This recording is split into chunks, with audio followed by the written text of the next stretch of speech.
Com o aumento da demanda por carne e a necessidade de eficiência, a reprodução de novilhas tem sido a chave para a sustentabilidade. Essa técnica promete revolucionar a qualidade do rebanho e a rentabilidade do produtor rural, garantindo a produtividade e o futuro do rebanho nacional. Sobre esse assunto, a gente conversa agora ao vivo com Miller Pereira Palhão, que é doutor em reprodução animal e professor na Universidade Federal de Lavras. Miller, seja muito bem-vindo e obrigado pela participação. Bom dia, Bruno. Obrigado. Eu que agradeço o convite. Obrigado. Professor, qual é o principal benefício aí da reprodução de novilhas em termos de retorno financeiro e otimização do pasto? Muito bem. Se a gente for pensar na novilha, ela pode ser pensada como um gasto dentro do sistema de produção, porque ela não gera produto, principalmente na produção de leite, né? E se você for pensar, ela vai gerar um retorno a longo prazo. E nesse caso, esse retorno a longo prazo, ele é visto não como um investimento na propriedade, mas como um gasto, né? Então, no imediatismo, ele vai sempre priorizar o investimento em vacas, que são as que pagam todo o giro da fazenda, né? Então, assim, a reprodução das novilhas, muitas vezes, ela é negligenciada por ser vista somente como custo, só que o problema é que elas são o futuro da propriedade, né? Se a gente trabalha bem o melhoramento genético, esse melhoramento ele é feito progressivamente. Então, se você faz um acasalamento bem feito daquela novilha, ela vai gerar um produto melhor, uma fêmea mais produtiva dentro do rebanho. E é dessa maneira que a gente tem que pensar a reprodução das novilhas. Quais são aí os primeiros passos que um agricultor precisa dar para começar a aplicar essa reprodução de novilhas, né? E qual o custo-benefício inicial? Muito bem. O primeiro passo seria criar bem essas novilhas, porque se nós formos pensar em sustentabilidade, nós temos que a novilha ela tem que ter um prazo curto para chegar no sistema de produção, né? E isso é muito variável. Se a gente tem um sistema de produção a pasto, digamos que uma novilha ter o primeiro parto e começar a produzir leite aí por volta dos 30 meses, isso pode ser sustentável.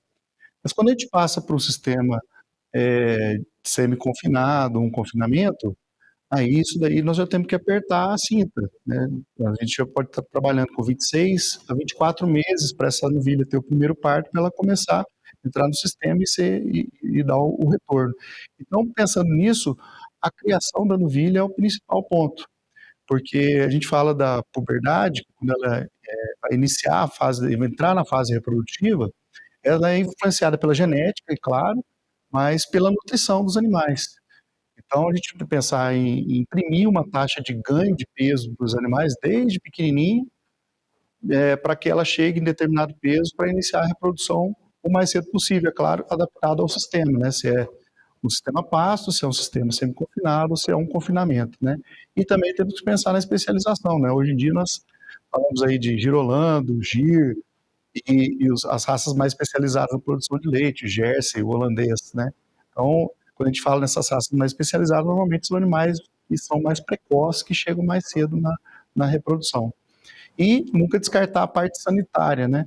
Então, a parte sanitária é de fundamental importância, porque qualquer doença que ela venha a ter nos períodos mais jovens aí, isso pode influenciar o ganho de peso e com certeza vai impactar na idade em que ela vai chegar à reprodução.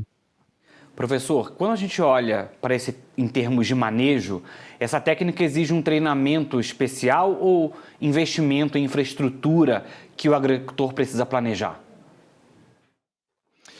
Olha, muito bem, Bruno. Essa pergunta, ela tem várias facetas para você responder, né?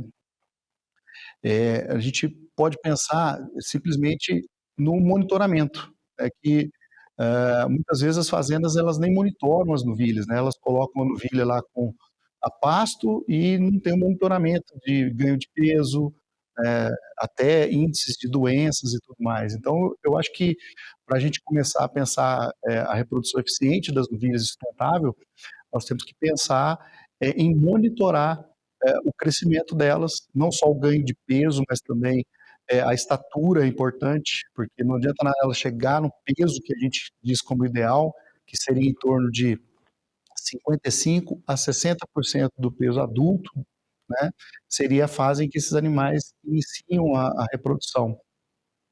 Mas não adianta ela chegar nesse peso e não ter desenvolvido a estatura, né, que ela vai ficar uma vaca mais baixa, e aí isso vai influenciar, impactar na produção dela lá na frente, tá? Então, o monitoramento é muito importante e o plano de acasalamento, né? Pensar quando ela chegar na idade e no peso adequado, né? Fazer um sistema de acasalamento, identificar o touro de melhor aptidão, né? Que vai passar umas características que vão complementar aquele animal para a gente continuar progredindo e produzindo. E pensando que, né, quanto mais cedo esses animais entrarem no sistema de produção, mais rápido ela vai dar o retorno, né? Se essas novilhas começam a acumular, atrasar, começam a prenhar, por exemplo, com 30 meses, parir ou parir com 30, 36 meses, a nossa recria vai ficar inchada, né? Porque vão ficar cada vez, quanto mais eu atraso a reprodução dos novilhos, mais animais jovens eu vou ter na minha fazenda.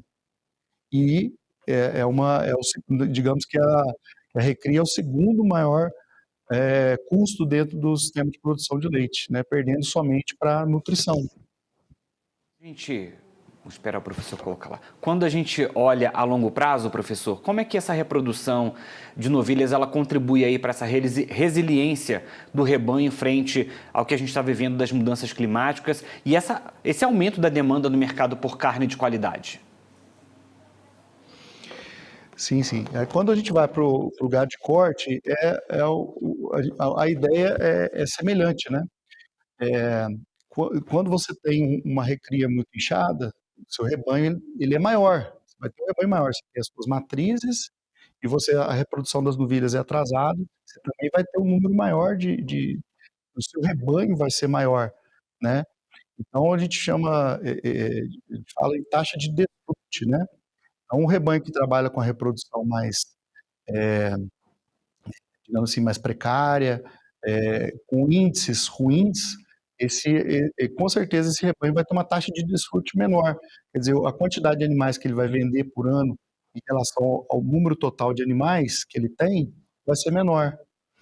E então quando a gente acelera a reprodução das novilhas, nós também estamos trabalhando com rebanhos mais enxutos que têm taxas de desfrute maior.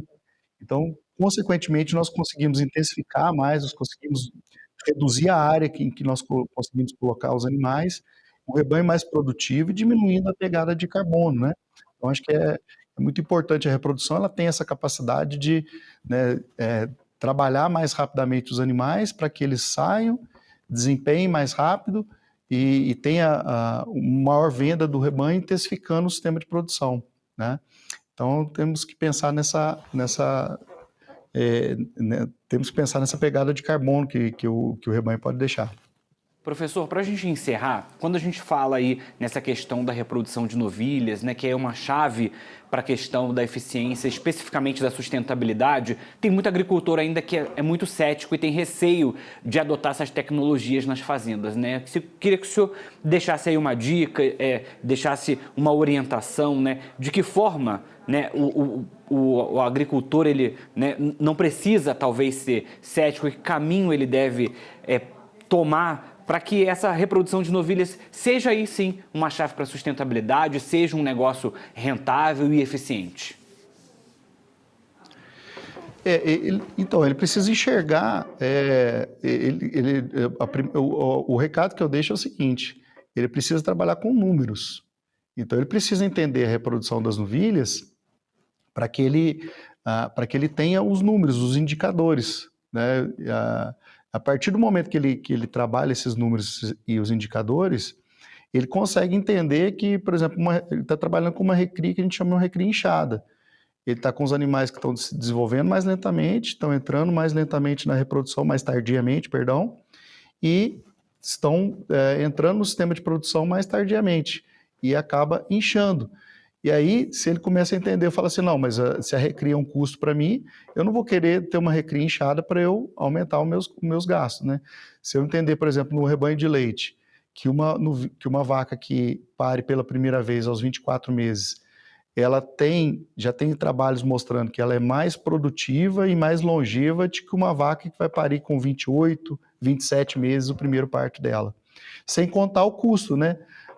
Uma vaca que pare com 24 meses tem um custo em torno de 5 a 18% mais baixo do que aquela novilha que vai parir com 28 meses. Então, é fácil de entender, só que é preciso números para a pessoa entender realmente, né, fazer custo de tudo e ter os indicadores para entender, não, realmente estou trabalhando com recria inchadas e mais ineficientes, e isso está sendo um custo para mim, né, e eu não estou enxergando esse custo porque muitas vezes o gado fica a pasto, né, e às vezes ele não consegue enxergar isso, fica mais distante, ele consegue controlar muito bem os animais produtivos, mas ele não tem um bom controle dos animais que estão ainda na fase jovem, que ainda não devolvem a produção para ele. Muito bem, Miller, muito obrigado. Só mais um adendo, Bruno, só mais um adendo, né? Isso também, as fazendas que trabalham com genético, melhoramento genético, além de conseguir enxugar essa recria, trabalhar os animais de maneira mais eficiente, ele pode gerar um excedente, mas um excedente bom, que pode ser para comercialização. Aí a comercialização de genética de animais jovens acaba entrando como receita, uma receita alternativa, né? Principalmente para rebanhos de leite, quando o preço oscila, né? O leite, ele pode ter uma outra fonte de renda, que seria a venda de animais, venda de genética. Bem, fica aí a dica, quase uma consultoria, né, professor? Muito obrigado pelas informações, pela participação. Eu que agradeço. Mais uma vez aqui no Agronotícias, primeira edição, e até a próxima. Até a próxima, muito obrigado.